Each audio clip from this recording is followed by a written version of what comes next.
दोस्तों नमस्कार, मैं आप लोगों का हार्दिक अभिनंदन करता हूं अपने trader by stock market YouTube channel में। तो चलो फर्स्ट विजिट करें, सब्सक्राइब वगैरह कर लीजिए, बेल आइकन वगैरह भी प्रेस कर लीजिए, जिससे क्या है कि कोई भी वीडियो आपको फटाफट मिल जाए। और ये अपना देसी है भाई, तो देसी को जरूर कर लीजिएगा। 3 बजे वाला वीडियो इसी में आता है, बाकी सब मर्जी आपकी है। ठीक है, चलिए शुरू करते हैं। तो सबसे पहले अभी हम ये बताएंगे आपको कि जिस तरह आपने देखा कि इंडेक्स में, फाइनेंस में, सब में पोजीशन बढ़ा है, कोई डाउट नहीं है इसमें। तो आप बोलोगे ना सर कोई डाउट नहीं, नहीं डाउट है तो बताइए। ये देखिए जून 26 में फाइनेंस में भाई पोजीशन बढ़ा 37%। ठीक, यहाँ देखिए 21%, यहाँ देखिए 31.58, मतलब यहाँ से खटखट, मतलब तीनों में बढ़ा। जब ये तीनों में बढ़ा तो एक तो दिमाग में आया कि भाई फाइनेंस सेक्टर सही है, फाइनेंस सेक्टर सही है। दिमाग में तो बच गया होगा बेल। आप बोलोगे हाँ सर बच गया। तो फाइनेंस सेक्टर को कवर किन ईटीएफ से करें? तो आप बोलोगे सर बाकी का सर वो भी बता देंगे, थोड़ा स्थिर से ना बताएंगे, एक के बार में सबका लाइन लगा दे क्या?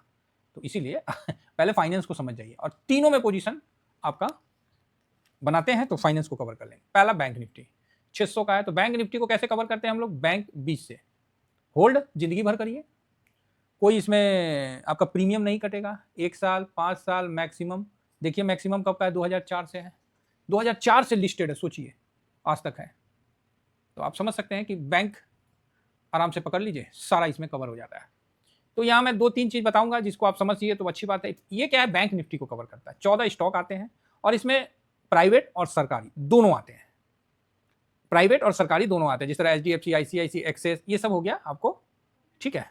और जो ये हो गया सेमी हो गया, तो जैसे SBI, ये PSU मतलब सरकारी। तो फर्क समझ गए?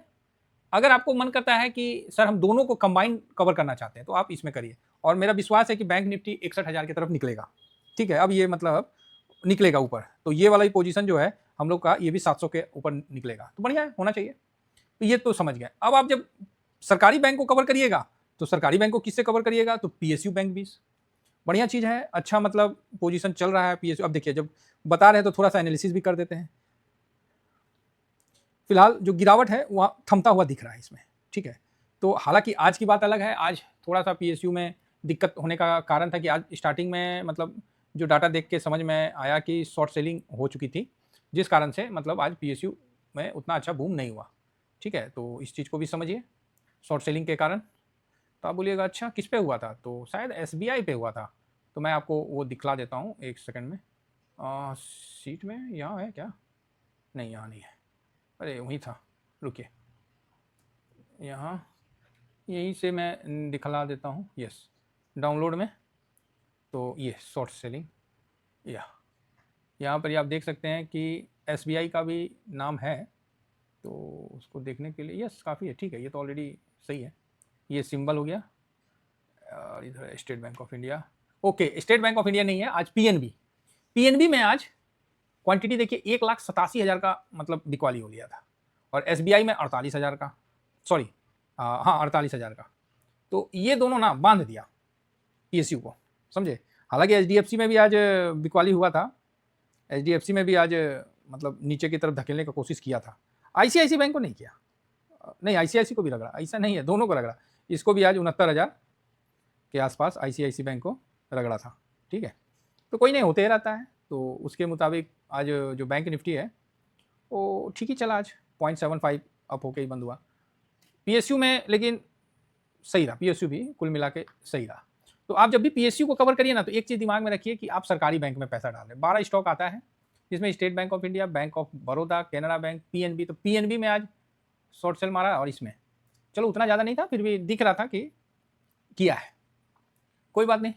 ये तो सरकारी। अब प्राइवेट बैंक को करना है तो वही है, प्राइवेट बेन IETF, आप इससे कवर कर सकते हैं। ICICI का है तो आप इससे इसको कवर कर सकते हैं, बढ़िया है। तो सर ये तो चल गया, नहीं नहीं नहीं नहीं, ठीक है। इसका भी PSU इतना वॉल्यूम नहीं है, अगेन रिपीट कर रहे हैं, PSU इतना वॉल्यूम नहीं है। 1 महीना में 8% का रिटर्न दिया है भाई प्राइवेट, अब PSU नहीं दिया। हम लोग PSU में फसल पड़ल है, 7% का रिटर्न दिया है। ऐसे तो प्रॉफिट बुक कर लिए थे PSU में, तो ये चीज़ है। ठीक है, तो दोनों समझ के, प्राइवेट को करना है तो PSU, और सॉरी प्राइवेट को करना है तो प्राइवेट बैन IETF, सरकारी को करना है तो PSU बैंक, समझ गए।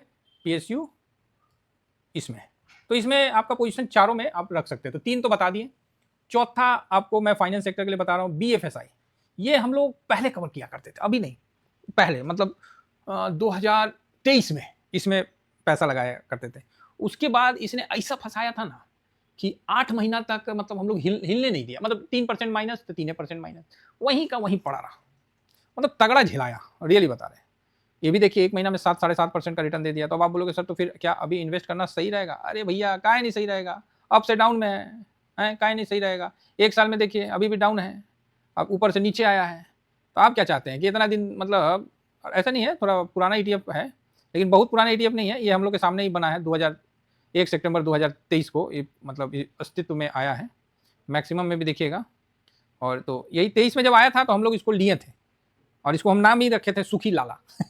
जो पुराने लोगों उनको पता होगा कि BFSI को जब हम लिए थे ना, तो मैंने इसका स्टेटमेंट इसमें दिया था कि मदर इंडिया फिल्म में सुखी लाला था, तो सुखी लाला का ये काम करेगा। तो बड़ा बढ़िया मतलब इसका हिसाब किताब था। तो देखिए सितंबर 23 से 24, 25, 26 3 साल हो रहा है, 38% का रिटर्न है। तो अभी रिटर्न नहीं दिया है, रिटर्न देगा, तो इस पर भी फोकस रखना गलत नहीं होगा। वॉल्यूम के मामला में PSU से थोड़ा सा हाथ तंग है ना, प्राइवेट बैंक का भी उसी तरह है। तो अब आप बोलोगे सर लेवल, कोई लेवल नहीं है यहाँ भाई, जब मन करता तब ले लो। आप बताओ, निफ्टी में फाइनेंस का बड़ा, बैंक है उसमें निफ्टी नेक्स्ट 50 में बढ़ा, निफ्टी 500 में बढ़ा, सब में जब पोजीशन बढ़ा, तो आप लेवल ढूंढ रहे हो ना। एक बात बोलिए, अब लेवल कौन सी ढूंढ रहे हो? तो सर क्या ऊपर जाएगा? भाई नहीं जाता तो भाई इंडेक्स में पोजीशन क्यों बढ़ाता? आप ही बताइए क्यों बढ़ाता? तो कहीं ना कहीं फाइनेंस मजबूत है तभी ना बढ़ा रहा है, नहीं तो फिर नहीं बढ़ाता। काहे नहीं IT में पोजीशन बढ़ा दिया, काहे नहीं मेटल में पोजीशन बढ़ा दिया, काहे नहीं ऑयल एंड गैस में पोजीशन बढ़ा दिया, फाइनेंस में क्यों बढ़ाया? तो भाई इसका चक्कर है। जब इसका चक्कर आ रहा है तो भाई इसका चक्कर आ रहा है, तो वहां पर ही आपका इन्वेस्ट होना चाहिए। लीड लेगा, ठीक है, ये चीज याद रखिए, लीड लेगा कौन? फाइनेंस। ये अब आप इसको गांठ मार लीजिए कि लीड लेगा। अब BFSI जो है ना, इसमें अच्छी बात क्या है कि HDFC, ICICI, axis, Kotak, state bank, यहां तक तो कहानी समझ में आया। उसके बाद का जो कहानी है ना, ये मतलब अच्छा है, जो कि सभी बैंक में नहीं है। ये 5 ETF तो आप कवर कर लीजिएगा, जैसे बजाज फाइनेंस, अब इसमें BSE लिमिटेड भी आ गया, बताइए तो, श्रीराम फाइनेंस, बजाज फिंसर, ये सब जो तड़का लग गया ना, तो इसका रिटर्न को अच्छा बना दे रहा है। SBI लाइफ इंश्योरेंस छोटा छोटा ही लिया है तो बढ़िया है। चोला मंडल भी आ गया, जियो फाइनेंस सर्विस, ओ भाई जियो भी घुस गया यार, बताओ तो हैं। चलो ठीक है, पावर फाइनेंस, मैक्स फाइनेंस, मतलब छोटा छोटा जो भी है, मुथूट फाइनेंस, सब इसके अंदर आ गया। तो इसलिए मुझे ये थोड़ा सा, और मेरे को शुरू से अच्छा लगता था, लेकिन बीच में ऐसा पनौती हुआ था ना कि क्या बताएं, उस समय 37 से पोजीशन कट के हट गया था। तो यहाँ पर ही हम लोग को भी शिफ्ट करने की आवश्यकता है।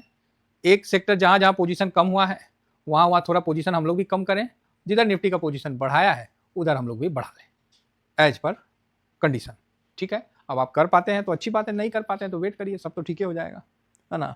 आज ना कल तो ऊपर जेबे करेगा। चलिए फिलहाल इतना ही कहकर, जो लोग फर्स्ट बार विजिट कर रहे हैं वो टेलीग्राम ज्वाइन कर लीजिए। दिन अच्छे आने वाले हैं तो तैयार रहिए। बुरा समय में जब हमने साथ नहीं छोड़ा, तो अच्छे समय में कैसे हम आपका साथ छोड़ेंगे? तो बिल्कुल, लेकिन एक चीज़ हमेशा याद रखिएगा, जो बुरा समय में साथ नहीं रहना, तो अच्छे समय में भी ना आवश्यकता नहीं है। समझ गए तो फिर ठीक है, नहीं समझे तो बहुत बढ़िया बात है। फिलहाल इतना ही कहकर अपनी वाणी को विराम देता हूँ। Thank you very much. जय हिंद, जय भारत।